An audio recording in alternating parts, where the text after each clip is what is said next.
গাজীপুরের টঙ্গীতে রাস্তার পাশে ময়লা ফেলে জনদুর্ভোগ সৃষ্টির প্রতিবাদে বিক্ষোভ ও মানববন্ধন করেছে স্থানীয় বাসিন্দারা। টঙ্গী পশ্চিম থানার পাশে গাজীপুর ২৭ ব্যাংকপাড়া এলাকায় এ কর্মসূচি পালন করা হয়।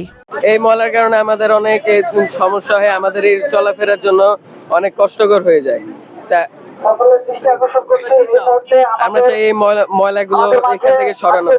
আমরা চাই যে এখানে বিভিন্ন ময়লা আশেপাশে থেকে মানুষ, বিশেষ করে কাঁচা বাজার থেকে যে ময়লা দুর্গন্ধ আছে, এই ময়লাগুলো এখানে তারা ফালায়। আমরা চাই যে এখানে নেক্সট টাইম আর ময়লা না ফালানো হয়। আর সিটি কর্পোরেশনকে অনুরোধ করছি যে এখানে যা ময়লা আছে যাবতীয় সব যেন ওঠানো হয়। ভবিষ্যৎ হোক নিরাপদ, বিনিয়োগ হোক বিশ্বস্ত, আর আমার পছন্দ সল্ট বে। ওয়েলকাম টু সল্ট বে। ৫ আগস্ট সরকার পরিবর্তনের পর গাজীপুরের বিভিন্ন এলাকার ময়লার ব্যবসার মালিকানায় পরিবর্তন এসেছে। অভিযোগ রয়েছে অধিক লাভের আশায় মানুষের চলাচলের জায়গাতেও তারা ময়লার ডাম্পিং স্থাপন করেছে। ডাম্পিংয়ের কারণে এলাকায় তীব্র দুর্গন্ধ ছড়িয়ে পড়েছে। ফলে চরম ভোগান্তিতে পড়েছে প্রায় ১ লাখ পথচারী, সাধারণ মানুষ ও স্থানীয় ব্যবসায়ীরা। যদি দাবি না মানা হয় তাহলে আমরা ডিসি বরাবর দরখাস্ত দিব এবং এটার দরকার আমরা কঠোর হস্তক্ষেপ করব এবং সিটি কর্পোরেশন গিয়ে আবার মানববন্ধন দিব ইনশাল্লাহ।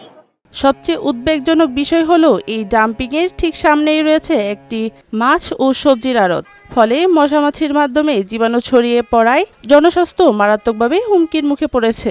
এখন তো আমরা এটা নিয়ে বাচ্চা আছে, এটা কয়েকবার মানা করলে মনে করেন ওরা আরো উল্টা মনে করেন আমাদের উপরে অ্যাকশন নেয়। আমরা তো সাধারণ মানুষ, ব্যবসায়িক মানুষ, আমরা ১৯-২০ বললে আমাদের উঠে দেবো। আমরা কিছু বলি না, ফালাই কে বলে এগুলো ফালাই, এখানে বড় বড় লোক আছে হারাই ফালায়। আমরা বাড়াইতে জায়গা যারা বাড়ি এলাকা তারা কিছু বলে না। এলাকাবাসীর দাবি দ্রুত এই ময়লার ডাম্পিং অপসারণ করে একটি পরিকল্পিত ও নিরাপদ স্থানে স্থানান্তর করা, যাতে সাধারণ মানুষ স্বস্তিতে চলাচল ও ব্যবসা পরিচালনা করতে পারে। মারিয়া সামিয়া, নয়া দিগন্ত।